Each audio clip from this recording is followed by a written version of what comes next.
Imagine yourself in a hot, arid land with rivers lined by date palms and mountains looming on the horizon.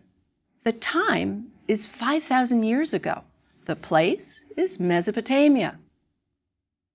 You might see groups of figures on the horizon trudging their dusty way towards a new place to live, the city of Uruk. You would be in the midst of one of the most important changes in how people lived, one that's often called the urban revolution. It's an exciting time in human history because people are inventing a new way of living and working together in close companionship here and in neighboring lands. New forms of art and architecture are being developed, like temples called ziggurats and stone reliefs called stela, which communicate information to larger numbers of people. The most radical innovation of the time is probably writing. For instance, this example of a Sumerian tablet from around 3000 BC shows pictographs which later developed into cuneiform. It's about buying real estate. This is a tablet that was used for teaching students to write. It has fully developed cuneiform. So, writing allows people to tag ownership of goods and land. Its use allows new social systems of administration and more complex trade. Writing also influences what kind of art is made. It changes the rules of the game. Along with the development of writing, we see the development of a new type of art, one that tells us an important story. We'll examine this new type of art in this lecture by looking at one of its greatest examples. The art developed during this period in the 4th millennium BC, called the Uruk period, and it set the stage for everything that came after in Western or European art historical traditions. Symbols that we take for granted now had to be invented back then, like headgear that identifies a figure as god or king. And unlike the cave art that we looked at in the last lecture about Chauvet, we have actual texts and literature for the first time that go a long way in helping us understand much more about what is being expressed in the art. The most important Mesopotamian art-related invention is a new form of narrative art, art that tells a coherent story in stone. In this lecture, I'm going to show you one of the earliest and most important objects created in Mesopotamia. It's called the Uruk vase, and it was carved into a large offering vessel made of precious alabaster in the city of Uruk. Uruk was located in the land of Sumer, on the Euphrates River in southern Mesopotamia. Originally, it was the center for a very important religious cult, one that developed surrounding the Sumerian goddess of fertility and abundance. Uruk was the largest city in the world at its time and gave its name to a period called the Uruk and the Late Uruk period, which was approximately 3500 to 3000 BC. In the Bible, Uruk is mentioned and known as Erech. There's even a modern town there today called Warka. It's been inhabited for over 5,000 years. Uruk has a claim, not only perhaps having the earliest art of an urban center, but also the earliest literature, maybe. Gilgamesh, the famed legendary king of the Epic of Gilgamesh, was said to be ruler of the city. He supposedly built its famous walls for defense in a land that was and still is prone to conflict because of scarce resources like water. The famous vase from Uruk tells us a story, not only about the supremely important goddess named Inanna and her worshippers, but much more. It shows us in successive registers or bands that wrap around the vase the story of the land in which it was made. It tells us about the development of an actual society which gave birth to it. It shows a human narrative, a ritual, perhaps even a sacred marriage enacted between a ruler and a priestess or goddess. And this is the only vase of this type that has survived down to the present time. And as this was created at a very exciting time, at the dawn of urban civilization, this vase is one of the most important works for understanding human ideas, for rituals and artistry of the time. The story on the vase is put into the context of some of humanity's most basic and important technological developments in the last few thousand years. Farming, animal husbandry, irrigation, and nucleation of population are all represented in this artwork. So let's look at the vase and unfurl the story. This large cult vase, 1.05 meters in height, was found in an Uruk temple hoard in a precinct that was dedicated to the fertility goddess Inanna. She was the most important deity in the city of Uruk. The vase, which is conical in shape and has a flared foot, probably dates to around 3100 to 3000 BC. We can't give you an exact date because carved stone can't usually be dated. You can get only the date the stone was created geologically and see whether the tools used to carve something were ancient or modern by looking through a microscope at the carved areas. You may have seen the vase in the news after the U.S. entered Iraq. It was looted from the Iraq Museum in 2003. The Iraqis who took it realized only afterwards that it had great significance and was a cultural masterpiece. So they returned the vase, loading it into the trunk of their car and driving to the museum during an amnesty period to return such objects. The director of the museum, Donnie George, had a truck drive up behind it to block it in so they wouldn't leave with it again. The vase was returned, broken into pieces, but many of them were breaks that had already occurred and been repaired, some in ancient times. It was that valuable. The vase depicts a narrative of the foundation of a civilization, and there are more specific ritual scenes at the very top. All of these scenes are carved in shallow relief into 5 separate registers that circle the alabaster vessel. The vase reflects a hierarchically ordered worldview, with the main scene at the top showing the ritual presentation of gifts to the love and fertility goddess Inanna, most likely by the now missing ruler figure. What can it tell us? Let's look at it closely. The story starts on the very bottom register. 2 undulating lines at the very bottom indicate rippling water, a scarce commodity in Mesopotamia, and one upon which everything else depended. After all, it was here in the land of Sumer that irrigation was developed into a very sophisticated technology. In fact, these rather abstract lines seem to represent the river itself. We also know that similar wavy lines on other pots and stone reliefs represent water in the same way with wavy or zigzag lines. Above the water, 2 kinds of vegetation grow from a straight line representing the land. These alternating plants are the grains grown by these early farmers, most importantly, probably barley. This register then represents the flora, the agriculture that ultimately supports the community. Above the flora is the fauna, a register or line of sheep, alternating ewes and rams, females and males. These animals form the basis of the temple herds and the wealth of the community. The fact that the 2 sexes alternate reflects reproduction.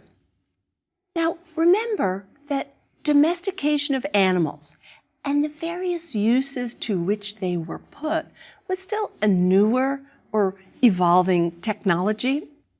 Sheep were important not just for meat and milk, but also for the wool they produced and the resulting textile industry, which produced the commodity of woolen cloth for trade.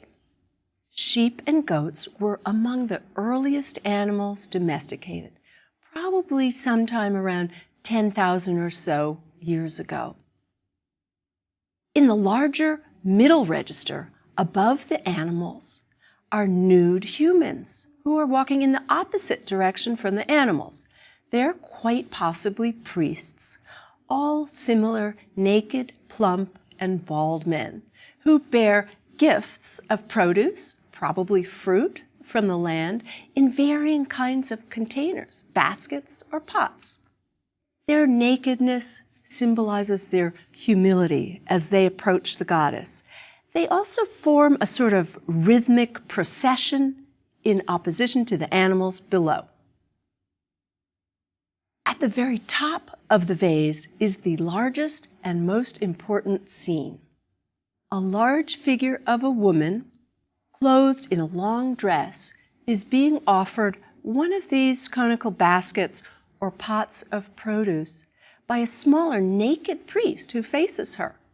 This woman is the goddess Inanna, or the priestess who represents her. We know this because behind her are two bundled reed gateposts with streamers, which are recognized to be her symbols from written texts of the time. Inanna's headgear has been broken off in antiquity, so we cannot be sure that she wore the divine horns that would have identified her as a goddess.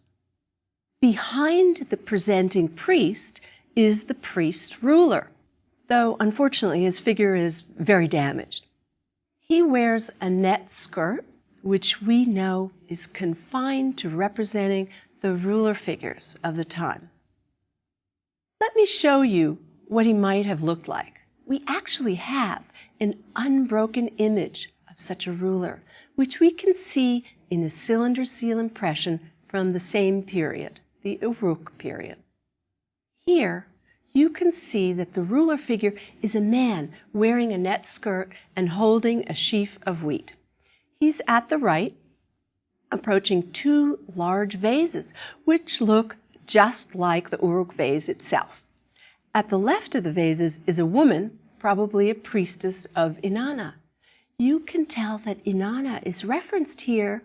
Why? Because we see the curled post, which is her sign. So this seal is showing us the same scene, much more simplified, that we're looking at carved on the Uruk vase. In the image on the Uruk vase, the goddess, in essence, receives her bridegroom at the door of her temple dwelling. They are about to enact the rites of the sacred marriage ceremony, it seems. These figures form the center of a complex scene, one which tells us even more about the vase and Sumerian society when we read it further. So, what else does this upper register include? Behind the goddess or priestess are the two poles with rings and streamers. They represent the reed posts, which stood at the doorways to the temples of Inanna. If we then enter the temple door, to the right we find a large ram, similar to the ones illustrated below, except that he has two objects sitting on his back. They're the figure of a man standing on a platform, and slightly below, one of a woman standing on a platform. The reed post is repeated in slightly smaller form behind this ram, as if to emphasize Inanna's presence in a visual way. We see more offering or cultic gifts behind the ram. There are two large pots of produce, similar to the ones the naked men carry. Then there are two figures of animals, a goat and a lion, which would actually seem to be vessels in those forms, since each has a spout on its back And most fascinatingly, we see two vases which look just like smaller versions of the vase itself. This makes the whole scene into a sort of self-referential image. They're actually showing the object on which they're working in its own proper setting. We don't know exactly what the other figures represent, unfortunately. Now, it's believed that the priest-ruler in this ritual, who, according to some theories, represents the male vegetation god Dumuzi or Tammuz, is uniting with the fertility goddess Inanna, most likely in the rite that is called the sacred marriage in later times. Perhaps this anticipated consummation is meant metaphorically, but many scholars believe that the two figures actually engaged in a sexual union. This might have served the ruler well in terms of legitimizing his lineage. He could claim that his union with the goddess produced a semi-divine heir. We don't know for sure, but the emphasis on alternating male and female elements in rhythmic repetition and on elements of sustenance seem to point to a cyclical renewal in a rite which is meant to ensure the fertility of the land. The vase thus holds the key to understanding much of the art and worldview of the Sumerians of Mesopotamia. It shows the role of the priest-king, making offerings to the goddess, and the emphasis on the fertility of the earth. These rites, shown here, assure provisions for the population and the temple complexes. This is a complicated and sophisticated work of art. It encompasses the seasonal cyclicality of the land, the dependence of humans on flora and fauna to survive, and ultimately, humans' dependence on the largesse of a divinity who provides for their sustenance. The Uruk vase is a remarkable and unique object that presents us with an ordered and hierarchical world as seen by one of the earliest complex societies on Earth. Each realm is represented, the water, vegetable, animal, and human realm to the temple household, the goddess or priestess, and the king himself. In addition, their functions and ritual activities are also implied by the scenes. Are there other artworks which shed more light on the Uruk vase and the society that produced it? Yes. Let's look briefly at one. We've seen how important the fertility goddess Inanna was at Uruk. We don't have many large-scale sculptures from this period of time in the ancient Near East, but there is one fragmentary head that could help us imagine what Inanna or another female deity might have looked like. Although we can't be sure that it was Inanna herself, here is one of the masterpieces of the age. It helps us imagine how the goddess on the Uruk vase might have looked in a sculpture of the time. This life-size stone head of a woman was also found in the temple precinct of the goddess Inanna at Uruk, just like the Uruk vase. It dates to sometime before 3000 BC. It's also made of alabaster, a precious commodity in Mesopotamia, a place which had plenty of sand, but not a lot of stone. This mask-like limestone carving of a woman's face is missing some important parts. It's thought to have had an attached wig of another material, possibly gold or other metal.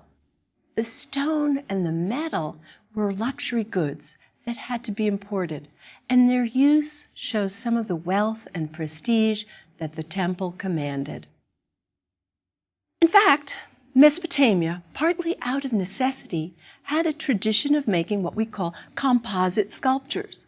Unlike the later Greek tradition, which preferred carving a face or figure out of one piece of stone, Mesopotamians like to use different materials, usually precious or colorful, like gold, shell, carnelian, or lapis lazuli. Many of these materials were imported from far away. We'll see more examples of these composite sculptures in the following 2 lectures. They reflect the lively imagination and resourcefulness of the sculptors who lived in a harsh land.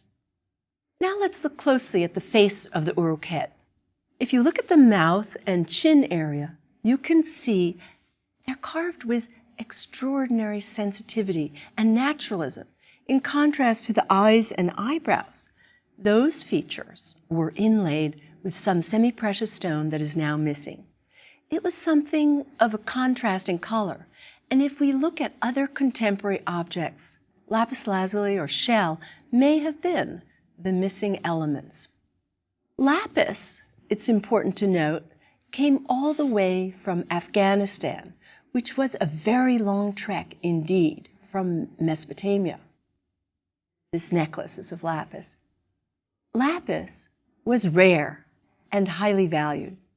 It had a deep blue color and could be polished to a lustrous finish. Its use in other objects at this time shows that the trade routes of this ancient era were really quite far-reaching, and there was considerable wealth in the region. We can also infer from the use of lapis or the use of any other such expensive material that this was an object to be venerated or regarded with awe and respect. Many scholars believe that this head may depict the goddess Inanna herself, although we have no proof of that. But its find spot, the exact spot where it was excavated in the temple of Inanna, it gives us some evidence that makes it more likely. It's unique, and it can give us an idea of how important the female deity could be. In the thousands of years before the Uruk urban revolution, female figurines, usually small, had been used in some sort of domestic cult of fertility and were found all over the ancient Mediterranean. This head is a stark contrast to those anonymous and single-purpose objects. It is perhaps our very first rendering of particular and unique features. The mouth and the cheeks are so sensitively modeled that it looks like it could be a likeness of an actual person, not a general idea of a woman. It marks a break with the tradition of mass fertility figures and the lack of personality or facial features that are found on those utilitarian objects. The Uruk head is also significant because of 2 features besides this. We see 2 hallmarks of Mesopotamian art from the very beginning of its fluorescence. One is the use of several different kinds of materials in one statue or art object, which I already mentioned. The other is the connected eyebrows, which my students love to call the unibrow. The heavy eyebrows sometimes are rendered in a herringbone pattern, and they occur again and again on all sorts of human figures from Mesopotamia. Going back to the Uruk vase, you can see something else that is interesting in the development of ancient art. Sculpture, whether small or life-size, cannot convey the amount of information that scenes carved in relief can impart. So, if you're an artist or person who is commissioning an artist, like a ruler, and you want to get a complex message across about religion, your rule, and so forth, you can fit a lot more onto a carved relief sculpture than on a 3-dimensional one. In Mesopotamia, these reliefs are usually divided into registers, just like the ones we saw on the Uruk vase. The long rollout of a story, which we usually read from left to right, also gives us the narrative movement which we crave as humans. A story is told, but it's not always a specific one, like a documentation of an actual specific event. It could be representation of a ritual which was recurring, like the worship of Inanna or the sacred marriage. Think back to the invention and use of the tiny cylinder seal at about the same time or a little earlier than the Uruk head. You can see in miniature how a story or motif can be rolled out on clay. This is similar to how a comic book works, and to what we see much later in reading the stone reliefs of Assyria. The invention of the cylinder seal, which could be rolled out to any length on clay, showed us the importance of the repetitive and rhythmic to the Mesopotamians. It also becomes a part of the Mesopotamian artistic convention. It may be hard to imagine today, but forms of art had to be invented at this very early age. And in this lecture, you've seen two forms that are characteristic of the Mesopotamian culture. One, composite sculpture, and two, the use of registers in relief sculpture. Some of these conventions are so good that they stay in use for thousands of years, in fact. We'll see them again and again in our next few lectures. Our next lecture, in fact, is about a unique and enigmatic object which uses both. It shows the rollout of a story, an idea similar to what we have looked at just now. This unique object, whose purpose we have never been able to pin down definitively, is the famous royal standard of Ur, which is from a nearby city in Mesopotamia, Ur, but many centuries later. Found in a tomb in the fabled royal cemetery at Ur, it's one of the most important and interesting objects from the ancient Mesopotamian city. It will provide us with even more tantalizing clues as to the nature and activities of the long-lost Sumerian people.